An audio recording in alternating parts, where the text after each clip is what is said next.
Hello everyone and welcome. Look, I'm just gonna say it. Things aren't so good right now. All over the world, Muslims are facing some serious problems, oppression, fear, everything. It's easy to blame others, but before we do, maybe, just maybe, we need to look at ourselves. You see, the truth is, a lot of these problems, we caused them ourselves. We've wandered off the right path, my friends. We've let go of the rope, and now we're having trouble standing up. But don't worry, it's not a hopeless situation. Every problem has a solution, and believe me, we have a really good plan. Over the next few minutes, we're going to look closely at the reasons behind our current situation, the uncomfortable truths we need to face. But more importantly, we're going to talk about solutions. We're going to unpack the Quran and Sunnah, find that wisdom that's been there all along, and map out a path forward. Let's get started. First things first, the Quran. It's our guidebook, our GPS, our moral compass. But how many of us actually use it? Really use it? Not just reading the Arabic, but understanding what it means, thinking about its verses, and letting it guide what we do.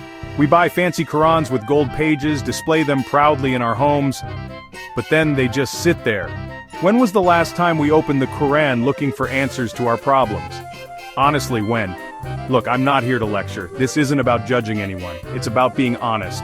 We've turned the Quran into a decoration, a museum piece, instead of the living, breathing source of guidance it's supposed to be. We need to reconnect with it, make it a part of our everyday lives, because that, my friends, is where real change starts. God promises us victory, promises us that the believers will inherit the earth. So why do we feel so defeated? It's simple. Our faith has become weak. We say we trust in God's plan, but our hearts shake at the smallest problem. We chase after temporary things in this world, forgetting the eternal rewards of the afterlife. Remember the Sahaba, the companions of the Prophet Muhammad, peace be upon him? They faced persecution, torture, exile. They were outnumbered, didn't have enough weapons. And yet their faith never went away. Why? Because their hearts were strong, their belief unshakable.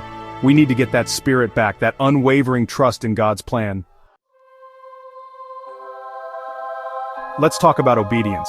We say we love the Prophet Muhammad, peace be upon him, but how many of us really follow his sunnah? We pick and choose which rules to follow, which teachings to believe, based on what's easy, cultural norms, or even worse, what we personally want. We've allowed new ideas and cultural practices to creep into our religion, changing its pure message. We show off our Islam like a badge, but do our actions reflect the teachings of Islam? The way we treat our families, our neighbors, even strangers, does it match the Prophet's example? True obedience, my friends, isn't picking and choosing, it's not based on conditions, it's about completely surrendering to the will of God and His messenger. From Sunni versus Shia to countless smaller groups and different beliefs, we've turned against each other. We build walls instead of bridges, create suspicion instead of brotherhood. This, my friends, is the disease that's destroying the Muslim community from the inside. We're so busy fighting amongst ourselves that we've forgotten who the real enemy is. Remember the words of the Prophet, peace be upon him? The believers are like one body in their mutual love, mercy, and sympathy. If one part of the body suffers, the whole body feels the pain. We need to live by these words to understand that our strength is in our unity, not in our differences. Look around you. What do you see? Muslims obsessed with money, status, and things. We chase after the temporary, the fleeting, forgetting that this life is just a bridge to the next. Our hearts are full of greed, envy, and materialism, leaving little room for faith and spirituality. The Prophet, peace be upon him, warned us about this, didn't he? He said, "This world is a prison for the believer and a paradise for the disbeliever." So why are we so busy decorating our prison cells? We need to rethink what's important to us, to remember that true success isn't about getting rich, but about doing good deeds. So, where do we go from here? How do we fix this? It starts with the Quran, but not just reading it, really understanding it. Let's make it a daily habit to think about its verses, to understand its message, to let it influence our lives. Join a study group, find a teacher, use online resources, whatever it takes to connect with God's words. This isn't about checking off a box, it's about changing our hearts and minds. It's about absorbing the Quran's message of justice, compassion, and responsibility, and then living it out in our everyday lives. Our faith is like a muscle. It needs constant exercise to get stronger. We need to nourish our faith through prayer, through remembrance of God, through acts of kindness and charity. We need to surround ourselves with good friends, people who remind us of God and inspire us to do better. And when hard times inevitably come, because that's part of life, we need to face them with patience and perseverance, knowing that God tests those He loves. Remember, the darkest nights produce the brightest stars. It's time to put aside our differences and remember what unites us: our belief in God, our love for the Prophet Muhammad, peace be upon him, our shared humanity. We need to reach out to those who are different from us, to talk to each other, to build connections of understanding and respect.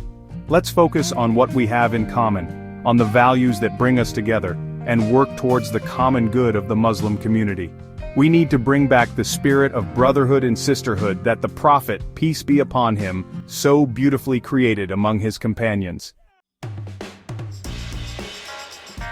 This life is temporary, a short moment in the grand scheme of things. Let's not waste it chasing after illusions. Let's detach our hearts from the love of this world and focus on what truly matters: pleasing God and securing our place in the hereafter. Let's make every action, every word, every breath a way of getting closer to God. Let's strive to leave behind a legacy of good deeds, of knowledge shared, of hearts touched. That, my friends, is the true measure of success. We are facing a critical point in our history. The challenges are real, the stakes are high, but we are not helpless. We have the Quran and the Sunnah as our guide. We have the legacy of our pious predecessors to inspire us, and we have the constant support of God. What we need now is action. Let's stop complaining, stop making excuses, and start making a change. Let's reclaim our faith, revive our communities, and rebuild our ummah. We have the potential to do great things, to be a shining light in a world covered in darkness. Let's rise to the challenge.